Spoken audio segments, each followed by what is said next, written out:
indah iftarik wa farhatun inda liqa'i rabbih amma ba'd. Itu bidangku ke sama aja di komisi itu yang insya Allah urusannya yang fardu kabeh. Amin ya rabbal alamin. Bener kan?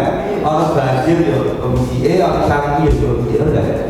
Apalagi juga bagian dari kebijakan bagaimana negara ini harus lewat semangatnya, lewat TKSK, lewat PKH dan sebagainya. Ini bentuk wujud bahwa pemerintah hadir sesuai dengan regulasi. Tinggal bagaimana di kabupaten, di provinsi ini memberi stimulan. Cakap kata cakap.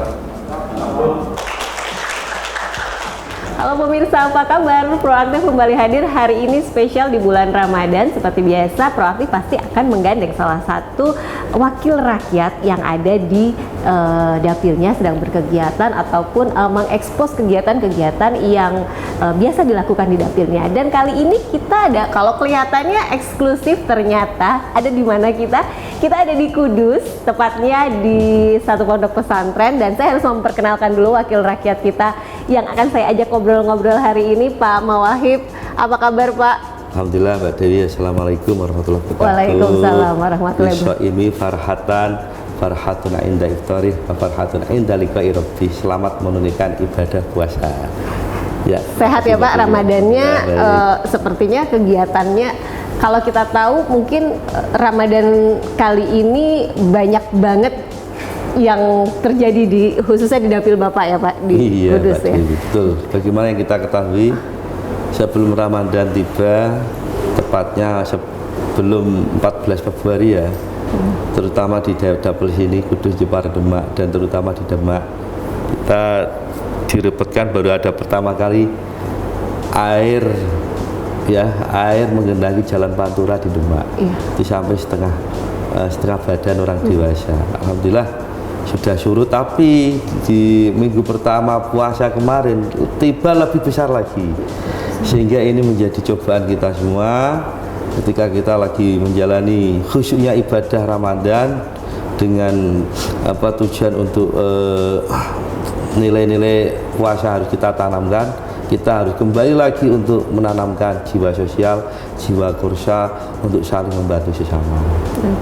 Nah, ini hanya Allah yang menjadi tujuan kita semuanya ya.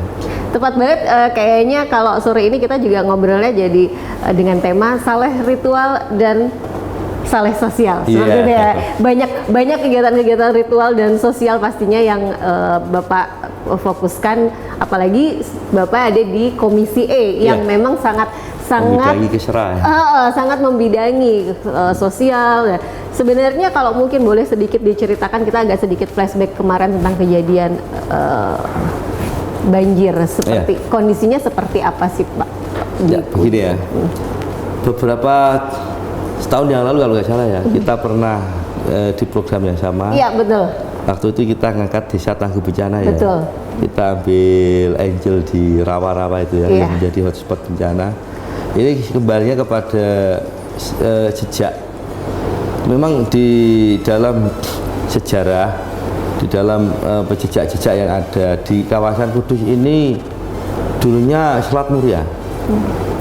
Karena ada sedimentasi alam dan lain sebagainya di era abad 14 itu menjadi daratan yang mana itu membentuk cekungan atau membentuk mangkok yang ini menjadikan sungai purba, sehingga ini dari dulu memang sudah menjadi jalan air. Dulunya selat, ada sedimentasi, terus sampai membuat cekungan, ini kan berarti menjadikan jalan air. Dari dulu memang di wilayah sini itu sudah kita kenal sebagai jalan air atau banjir. Ya gimana lagi, termasuk di kawasan Demak ya. Demak itu dulu sebagai sebuah pusat peradaban yang tinggi, termasuk pusat perdagangan. Dulu di daerah ini namanya Selat ada beberapa pelabuhan yang menghubungkan dari pelabuhan di daerah dulu Jayakarta ya sampai ke Lasem. Nah, Kudus ini perintasan Selat Muria ini dulu. Di Demak terutama ya, karena menjadi kerajaan besar saat itu, sehingga menjadi pusat beberapa perdagangan besar, niaga-niaga sampai ke mancanegara. dulu istilahnya masih berupa kerajaan-kerajaan. Dan ini bukti sejarah telah ada di sini, sehingga terkait masalah apa yang dinamakan bencana banjir, kalau kita mohon maaf kepada saudara-saudara Demak itu kan aslinya bahasa Arab, di ma'un itu air, di tempat berarti tempat air. Iya, itu dalam istilah bahasa Arab. Tapi apa yang harus kita lakukan, ya kita bersyukurlah atas semua Allah yang berikan. Ini adalah semacam ujian, cobaan, sehingga kemarin itu sampai berminggu-minggu ya banjir yang ada di wilayah Demak sampai dua babak. Babak yang pertama sebelum puasa, babak kedua setelah puasa. Ini semakin menjadikan kita itu lebih meningkatkan spiritualitas ya, dan sekaligus menumbuh kembangkan dan meningkatkan jiwa-jiwa sosialitas. Mungkin boleh sedikit cerita Pak untuk ini kondisinya pada saat itu, terutama yang banjir kedua pada saat awal Ramadan gitu kan. Itu yang pasti sangat-sangat berat ya Pak. Kondisinya mungkin masyarakat sendiri itu seperti apa, apalagi yang datang banjir kedua itu bahkan justru lebih besar gitu. Di awal puasa bencana yang datang lebih besar gitu. Ini memang yang kedua ini tidak kita pikirkan sebelumnya ya. Ini betul-betul murni di luar dugaan. Setelah yang pertama kita anggap itu sudah nggak ada bencana, tapi yang kedua ini malah lebih besar. Ya kita nggak ada yang tahu, orang baru beli kasur kok. Kan selama banjir pertama itu kan kasur nggak bisa dipakai, baru beli kasur. Ternyata lebih besar lagi. Tapi early warning system dari BMKG sudah lewat BPBD yang ada itu sudah disampaikan, sehingga masyarakat itu sudah persiapan. Jadi taruhlah kejadian yang secara besar-besaran itu habis subuh. Nah, tengah malam sampai sahur kita sudah persiapan mengevakuasi, sehingga warga yang dari Demak itu sudah banyak yang kita evakuasi ke Kudus. Sampai tempat-tempat yang menjadi public space di Kudus itu sampai habis. Misal gedung balai desa, gedung pertemuan-pertemuan, sampai kantor DPRD yang kemarin sempat ramai itu gara-gara menolak pengungsi tidak, itu sebetulnya sudah sangat penuh. Tapi waktu itu saya juga menelpon salah satu gedung tempat pertemuan ya, namanya Jaga ya, alhamdulillah dibuka. Nah, di situ kita buka. Yang penting dalam misi yang pertama kita adalah hifdzun nafas, nyawa yang paling diutamakan, karena dalam setiap kebencanaan yang paling menjadi panglima tertinggi adalah keselamatan atau nyawa. Sehingga persoalan logistik ya kita punya pemerintah ya. Setelah saya di Komisi E, saya menjembatani dengan Dinsos Kabupaten, menghubungi Tagana, juga relawan-relawan swasta, ada Bagana, ada dari MD, MC Muhammadiyah, NU Peduli, dan ormas-ormas yang lain seperti Lindu Haji dan lain sebagainya. Itu semuanya bersatu dalam menangani bagaimana bencana yang ada di wilayah Demak. Karena ini tidak hanya menjadi Demak, karena di wilayah Kudus Selatan itu juga yang perbatasan Demak itu juga menjadikan dampak. Nah, harapan kami kepada semua masyarakat ya kan, banjir ini memang terutama di musim penghujan selalu mengintai. Maka pemerintah yang beberapa bulan terakhir kita sampaikan ya, tetap maksimalkan di istana itu, sekalipun di istana itu tidak menyelesaikan masalah, tapi minimal menjadi mitigasi masalah. Seperti itu. Dan sekaligus meningkatkan jiwa sosial dari masyarakat juga ya Pak ya. Oke. Nah pemirsa jangan kemana-mana, kita akan sambung lagi ngobrolnya, masih akan panjang banget Proaktif kita kali ini. Jangan kemana-mana, tetap di Proaktif.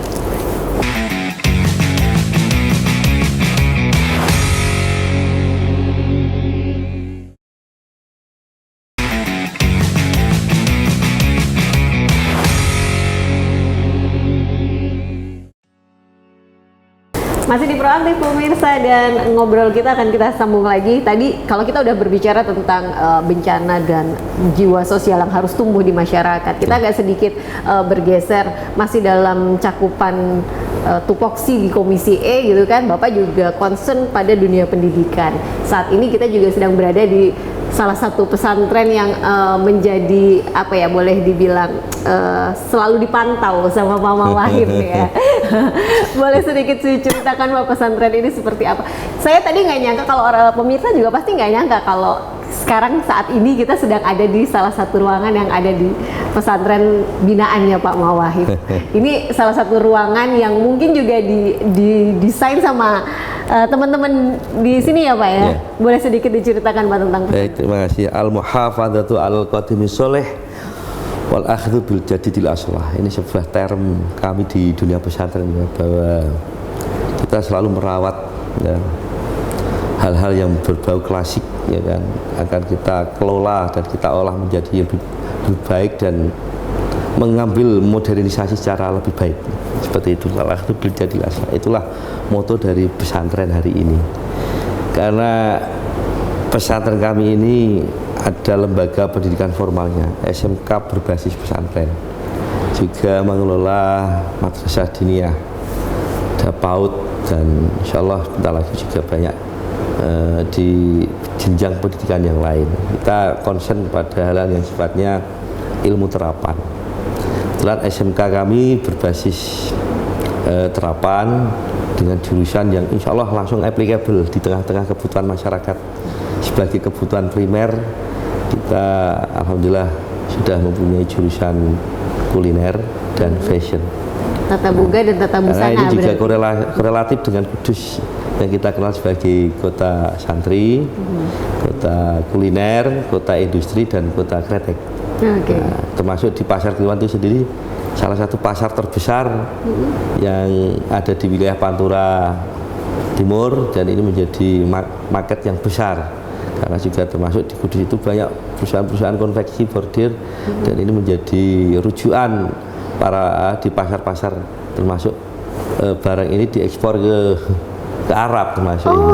Tapi sudah sampai ekspor ya berarti ya Pak ya? Ya, selain dikenal sebagai kota kretek, ini juga kota fashion. Bahkan ada sebuah lembaga pendidikan putri di sini yang mempunyai jurusan fashion sampai go internasional.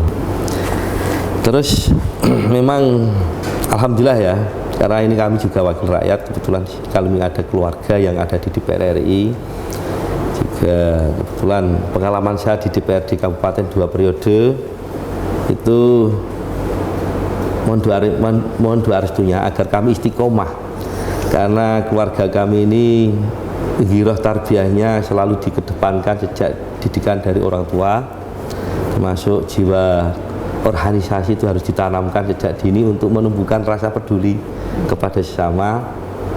Insya Allah bagi yang menjadi santri atau santriwati di lembaga ini, di pesantren kami, juga di sekolah kami, selamat dengan keterangan tidak mampu kita gratiskan, baik SPP maupun akomodasi selama mengaji di pondok pesantren kami ini. Sosial dan ritualnya itu benar-benar dapat banget ya Pak ya. Nah kalau tadi Bapak bilang digratiskan dengan syarat lah, boleh bilang seperti itu. Untuk sampai saat ini yang paling jauh siswanya dari mana Pak? Atau memang dibatasi hanya untuk lingkup Kudus atau boleh dari luar Kudus Pak? Ya, sejak awal berdirinya lembaga ini, karena kami ini kan punya sahabat Ansor yang tersebar di seluruh Indonesia ya. Pernah sampai di Jayapura. Wah. Dan hari ini orangnya berhasil menjadi salah satu aktivis di sana. Wah. Alumni sini, salah satu ketua organisasi kemahasiswaan. Nah, di Papua sana. Juga ada yang dari Sumatera ada. Tapi mayoritas di wilayah-wilayah terdekat. Di Jepara, Demak, Pati juga ada. Sebagian dari Kudus itu sendiri. Karena ini kita kan banyak teman itu kan, pengen menitipkan anak, menitipkan saudara belajar di Kudus. Karena selain tempat ini masih banyak lembaga pendidikan yang menjadi mercusuar di Kudus. Di Kudus juga dikenal beberapa oleh ulama-ulama internasional ya, terbukti dengan banyaknya pesantren, termasuk Kudus itu salah satu produk lulusan hafid terbaik dan terbanyak sedunia ya. Terbanyak di dunia? Sedunia, di dunia. Oke. Wow. Ada, mau penambah pondok pesantren kebetulan itu kiai saya ya, yang ada di Kudus Kulon itu, dan lain sebagainya ya. Sehingga Kudus sebagai kota santri ini memang waktu saya menjadi DPRD 2 periode di Kabupaten Kudus, itu saya pernah menggulirkan Perda Madrasah Diniyah di saat tahun 2012 ya. Iya. Saya terpilih di 2009, di 2012 kita menggulirkan Perda Inisiatif gitu. Di 2013 alhamdulillah Perda itu telah digulkan dan diundangkan, tapi penanganannya sampai saat ini masih setengah-setengah. Ya, terkait politik anggaran ini. Jadi kalau sudah terkait politik anggaran, ini berarti dibutuhkan kebersamaan, goodwill dan political will. Bagaimana agar Kudus yang selama ini menjadi ikon kota santri bisa mendapat proteksi, setidaknya bagaimana jaminan kota santri itu dari tolok ukur apa. Pernah pada saat itu Perda ini pada saat kepala daerah yang baru diadopsi untuk dilaksanakan, ini menjadi sebuah nilai plus bagi Kudus, karena guru-guru ini pun harus kita kasih motivasi, kita kasih apresiasi agar guru-guru ini dalam mendidik anak kita itu betul-betul tidak hanya ikhlas saja, tapi juga harus menyesuaikan kebutuhan-kebutuhan konkret bagi kehidupan berinteraksi sosial, ekonominya juga harus kita pikirkan seperti itu. Nah, Perda itu hari ini masih membeli, sehingga apa? Ya harus dibutuhkan sosok yang betul-betul bisa mengimplementasikan, karena ini terkait dengan Kudus yang dikenal sebagai kota santri. Pemirsa, kita akan kembali lagi tetap di Proaktif.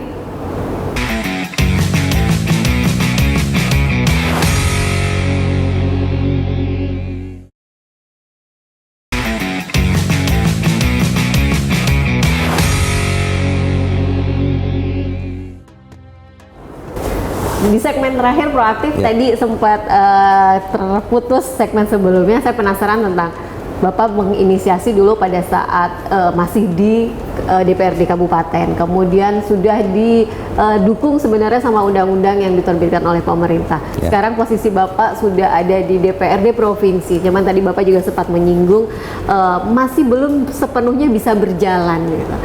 Ya. Apa nih Pak yang bisa dilakukan? Ya iyalah, kan baru kan, baru 2023. Bulan 2023 juga ada transisi dari gubernur definitif ke PJ gubernur. Juga kita masih menunggu adanya kepala daerah yang baru, karena setiap pemerintah itu kepala daerahnya itu pasti mempunyai RPJM yang berbeda, pasti mempunyai visi misi yang berbeda, karena di dalam RPJM itu adalah penuangan dari visi misi. Sehingga harapan kami ya kan, secara umum dilihat dulu daerah tersebut itu mempunyai ikon apa. Kalau di Jawa Tengah ya oke lah, di Jawa Tengah itu separuh-separuh. Di Jawa Tengah itu mayoritas kita anggap masyarakat itu yang heterogen, yang masyarakat priai, abangan, santri, sebagaimana yang telah disampaikan oleh penulis-penulis buku yang dulu itu, Clifford Geertz ya kan, itu di pola di sini tuh. Jadi priai, abangan dan santri ya kan, itu bagaimana memetakan? Karena ini aturan, itu regulasi itu untuk semua, bukan untuk semua kelompok. Terus bagaimana dengan penganut agama lain? Itu mereka juga nanti akan protes kan kalau nggak kita imbangkan kan, karena agama yang ada di Indonesia ini yang diakui bukan hanya agama Islam. Nah, akan tetapi alhamdulillah dari kementerian yang terkait itu sudah ada fasilitasi. Ini kalau tidak disinkronkan secara apa semuanya, nanti parsial, dan nanti regulasi ini akan berpihak pada satu kelompok, sehingga ini akan menjadi PR bersama setiap siapapun kepala daerahnya nanti. Nah, melihat dari ikon misal Kudus yang sudah dikenal sebagai kota santri, hasanah kebudayaan yang sifatnya keagamaan di Kudus itu banyak sekali, sehingga yang perlu kita tekankan adalah bagaimana pemerintah hadir. Kehadirannya apa?